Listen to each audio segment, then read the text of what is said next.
Once again, talking to Bob Danley of the Lee Metcalf National Wildlife Refuge. And hot enough for you, Bob? Oh, my goodness. It is just, well, I didn't try an egg on a sidewalk. But, but we are, as normal, we have a mixed bag of weather in the valley. At times, it can be sunny someplace and then stormy in another. Yeah, you get those little independent thunderstorms that just kind of roll through and gone. Absolutely. As long as we can avoid the dry lightning, that would be great.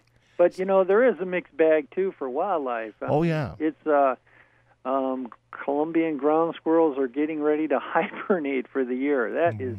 That's a totally crazy thing to say, but it's true. So they're hiding things and also fattening up at the same time. Yeah, the main thing is the adults will be the first ones to go underground, followed by the youngsters. And the reason why is that they're not at fighting weight yet, so to speak. They have to put on a lot of body fat to, make that long hibernation successful. So that's interesting. But now if you take dragonflies, for instance, or butterflies, boy, they need a lot of heat in order to operate because they're exothermic.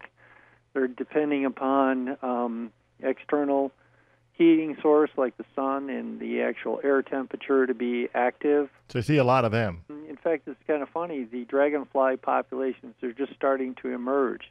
Really a funny term is flight period. That means that, most of them are aquatic for maybe a couple years before they morph into a flying adult insect. Really? Yes. When they become those adults, their lifespan is maybe 2 weeks. Jeez. Yeah, it's totally amazing. It seems to me like everything around us is so ephemeral. When we look at it, we think that it's all pretty much static and, nothing changes. In fact, this year has been a funny year.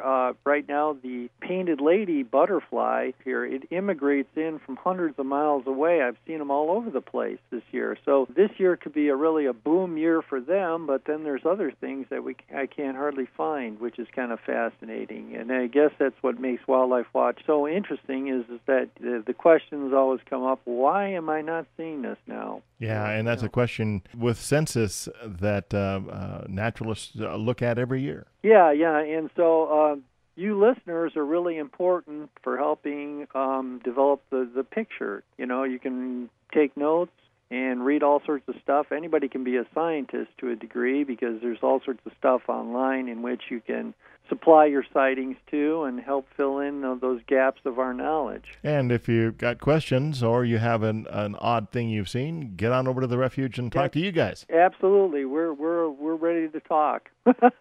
Okay, thanks, Bob. Everybody have a great day.